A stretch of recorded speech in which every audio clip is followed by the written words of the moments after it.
राजस्थान के अंदर में और केंद्र के अंदर में भारतीय जनता पार्टी की सरकार है और हाल ही केंद्र में पहले केंद्र सरकार बजट पेश करेगी और इसके बाद केंद्र में राजस्थान की सरकार बजट पेश करेगी। कुछ समय बाद केंद्र में राजस्थान विधानसभा के अंदर में 70 लागू होगा और 70 लागू होने से पहले बांसवाड़ा के जो जिला प्रमुख है रेशम मालविया, बांसवाड़ा के विकास को गति देने के लिए तमाम मंत्रियों से मुलाकात की। किस प्रकार की मुलाकात हुई, क्या चर्चा हुई, हमारे साथ खास बात करने के लिए जिला प्रमुख रेशम मालविया है। मालविया साहब, सबसे पहले आपको आज नए साल की बधाई और शुभकामनाएं। जी, आपको भी बहुत बहुत बधाई और शुभकामनाएं। अभी आप जानकारी चाह रहे थे, अभी हम राजस्थान में भजनलाल जी की सरकार है, सभी मंत्रियों से हमारा मिलना हुआ। मुख्यमंत्री जी और दिया कुमारी जी, उप मुख्यमंत्री जी ही रह गए, हम सब मंत्रियों को मिल के आए। बांसवाड़ा में आने वाले समय की बजट की डबल इंजन की सरकार है। राजस्थान और दिल्ली में हमारी मुख्य मांग है, यहाँ पे हमारे को बांसवाड़ा को रेल लाइन से जुड़ा जाए। मुख्य मांग ये पहले से मांग चलती आई है। उसके साथ में यहाँ पे 4 लेन से जोड़ा जाए, रतलाम बांसवाड़ा, डूंगरपुर बांसवाड़ा, दाहोद बांसवाड़ा और प्रतापगढ़, ये 4 लेन से जोड़ा जाए। उसके साथ में यहाँ पे हमारे बांसवाड़ा के अंदर हमारा एयरपोर्ट बना हुआ है, तलवाड़ा पर, बहुत छोटा है, और यहाँ पे एयरपोर्ट बड़ा बन जाए, उसका विस्तार हो जाए तो बड़े बड़े उद्योगपति आएंगे। यहाँ पे पावर प्लांट बन रहा है, घाटोल के अंदर सोने की माइंस निकल रही है, उसकी भी नीलामी हो गई है। साथ में बांसवाड़ा एक ऐसा पानी के नाम से, माही डैम के नाम से विकसित है, बहुत बड़ा डैम बना हुआ, माही डैम बना हुआ, जोशी जी माही डैम बना के गए हैं। और उसके साथ में त्रिपुरा सुंदरी है, उसको बड़े बड़े नेता दर्शन करने के लिए आते हैं माता जी के नाम से। तो बांसवाड़ा के अंदर बहुत सारे विकास हम अभी सब मंत्रियों को हमने कहा कि आने वाला समय का बजट है। हमारे बांसवाड़ा में एमपी भी नहीं है, हमारे एमएलए भी एक ही है, पर हमको आशा है कि बांसवाड़ा को भी भजनलाल जी सरकार कुछ न कुछ तो हमको देगी। हम 50 काम मांग के आए हैं, पर हमको 25 काम तो मिलेंगे। साथ में ही एमएलए के उपचुनाव हुए और लोकसभा के चुनाव हुए। हमारे लोगों को गुमराह किया गया कि आरक्षण ख़त्म कर देंगे, संविधान खतरे में है, इस प्रकार से लोगों को गुमराह कर दिया गया। हम भील प्रदेश बनाएंगे, हम आरक्षण लेके आएंगे, ये करके हमारे युवाओं को भड़काया गया, गुमराह किया गया। और साथ में एक कांग्रेस पार्टी ने बहुत बड़ी गलती की, राष्ट्रीय पार्टी है, और राष्ट्रीय पार्टी होते हुए भी उन्होंने कल की पार्टी आई उससे गठबंधन किया, वो उनके आगे झुक गए। हार जीत होती रहती, ये प्रजातंत्र है, कभी कौन सी पार्टी आती है, कभी कौन सी पार्टी आती है। मैं भी लोकसभा का चुनाव लड़ी थी 2014 के अंदर, तो मैं कम वोटों से हारी थी और मालविया जी अकेले एमएलए थे, तो भी मैं चुनाव लड़ी थी। और कल की पार्टी आई हुई और उनके सामने वो झुक गए और आज उनके ऊपर हावी हो रहे हैं, आज वो कांग्रेस को आँखें दिखा रहे हैं। तो हम यही कहना चाहेंगे कि न भील प्रदेश बनने वाला है, न आरक्षण आने वाला है।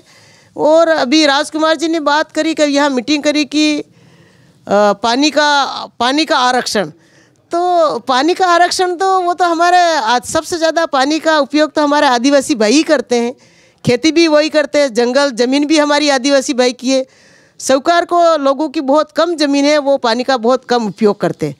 आज माई डैम मालविया जी मंत्री बनने का अवसर मिला, उनको 2 साल ही मिला, और 2 साल में पूरे राजस्थान का बजट बांसवाड़ा के अंदर 13 अरब रुपये लेके आए। घाटोल में कांग्रेस का विधायक नहीं होते हुए भी, भारतीय जनता पार्टी का विधायक होने के बाद भी मालविया जी ने घाटोल को 2,500 करोड़ केनाल का पैसा दिया। उसके साथ में गढ़ी में भारतीय जनता पार्टी के एमएलए थे कैलाश जी, तो मालविया जी ने वहाँ भी करोड़ों रुपये माही के नाम से दिए। और मालविया जी ने कभी भी कांग्रेस में रहते हुए भी किसी भी एमएलए के साथ में या किसी भी क्षेत्र में उन्होंने पक्षपात नहीं किया। जो भी काम दिख रहा है वो मालविया जी का काम दिख रहा है। जब उनको जनजाति मंत्रालय मिला था, टीएडीए विभाग के मंत्री बने थे, उस समय भी जो काम दिख रहा है वो मालविया जी का ही काम दिख रहा है। मालविया, उसके साथ में बामनिया जी को 5 साल का समय मिला, टीएडीए मंत्री वो 5 साल तक रहे, पर उनका काम कहीं पर भी नज़र नहीं आता। एक ये कोई स्टेडियम बनाया वो मैंने शायद देखा है, उसके अलावा तो मुझे कहीं पर भी नज़र नहीं आता। ना उन्होंने घाटोल में पैसा दिया, ना गढ़ी में पैसा दिया, और नहीं भागीदारा में पैसा दिया, और कुशलगढ़ में रमीला को शायद कुछ थोड़ा बहुत दिया होगा।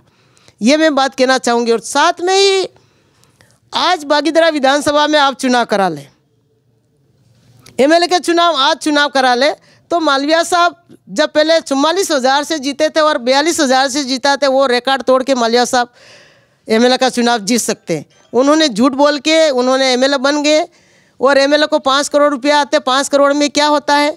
एमपी को 5 करोड़ मिलते हैं, 8 विधानसभा है, वो क्या दे सकते हैं? आज सरकार में होते मालविया जी मंत्री बनते तो बांसवाड़ा डूंगरपुर पता नहीं कहाँ से कहाँ जाता, और वो तो खुद विकास करते हैं, उसके साथ में और भी भारत सरकार के मंत्रियों को लाके इस क्षेत्र में, आदिवासी क्षेत्र जहाँ रहता है वहाँ लाके यहाँ धन वर्षा कराते और बहुत सारा विकास करते।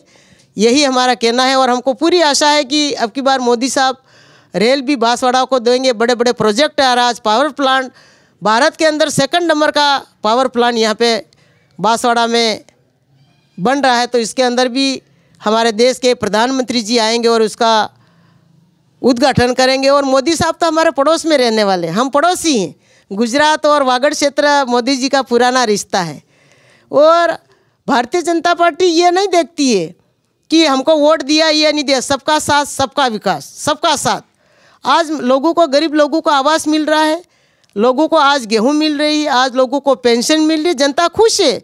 उसमें जनता भ्रमित हो गई थी और वो गुमराह में आके, और मैं राजकुमार जी को भी कहना चाहती हूँ कि आप इस्तीफा दे दो अभी, और आप कांग्रेस से गठबंधन मत करो।